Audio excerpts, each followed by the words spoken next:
buong mundo ano nakamasid dito sa war na ito diyan sa gitnang silangan. Malamang especially China and Russia.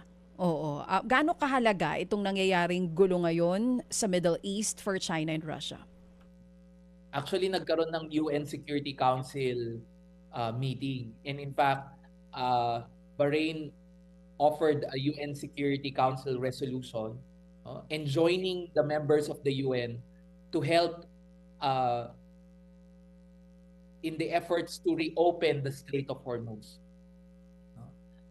China and Russia vetoed Oh, yes. the resolution. Oo. So in other words, walang action on the part of the UN. Why is a UN Security Council resolution important? Para lang sa mga nakikinig sa atin.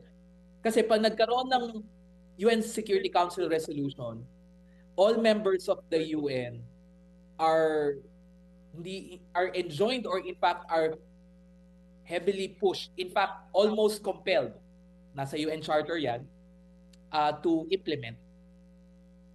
Unfortunately, binitaw ng China and Russia. Ano yung epekto nito? I think nakabuti sa kanila. One, Russia now can sell its oil. Kasi dati may sanctions Oo. because of Russia-Ukraine. Diba? In fact, kahit nga tayo parang we're even thinking of. Kasi nga, hindi natin alam kung saan na tayo kukuha ngayon On the part of China, it seems like China has also prepared for this kasi marami siyang strategic reserves. It has good relations with Iran. So yung mga Chinese ships, hindi siya paralyzed sa Strait of Hormuz. Nakakaraan siya. Nakakarating yung langis sa China. So, in fact, if one of the objectives of Trump in decapitating Iran is to make China weaker. Kasi nga, yung relationship, kasi China and Iran has good economic relations. Yung mga sanctions against Iran, hindi yan sinusunod ng China. In fact, hindi yun na-achieve. Because China is coming out of this not negatively affected. However, let's also think about how reliant China is on trade with countries. So, kung magkaroon ng recession, meaning mag-contract yung mga ekonomiya in Asia, unlike including us, then we won't be able to purchase and to trade with China as much as before.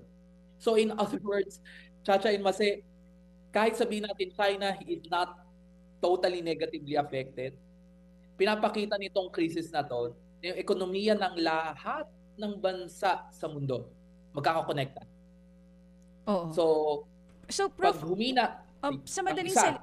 yung ina-explain mo na yan, yung UN resolution na sabay vinito ng China at Russia, that was last April 7, tama, no, kung hindi ako nagkakamali.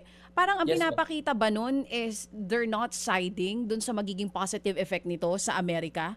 So, hindi naman ba parang nakikita natin they're kind of siding naman dito sa Iran, dun sa ginawa nilang pag-veto na yon? Parang ang naging rason nila is they don't want to use military action. Kasi parang ang UN Security Council to open the Strait of Hormuz, no? There must be a way to compel Iran to open. And that will require military force. Yun yung naging basihan ng officially. Yun yung naging parang reasoning ng Kung bakit nila vinito.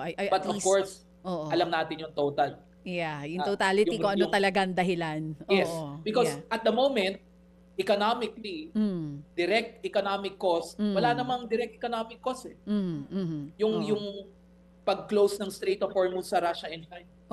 Well, kasi Chinese ships can pass through. Yeah. Kasi and Russia doesn't need the Strait of Hormuz. Mga kapatid, para sa iba pang mga balita at impormasyon, sundan niyo po kami sa X, Instagram, Facebook at syempre sa TikTok, True Network PH. Mag-subscribe din po kayo sa aming YouTube channel, True Network. May website din po tayo, truenetwork.ph. At pwede nyo rin po kaming mapanood sa Channel 19 ng aming True FM TV. Lagi pa rin makinig sa radyo dito po sa 105.9 True FM dahil ito, laging true sa'yo, kapatid.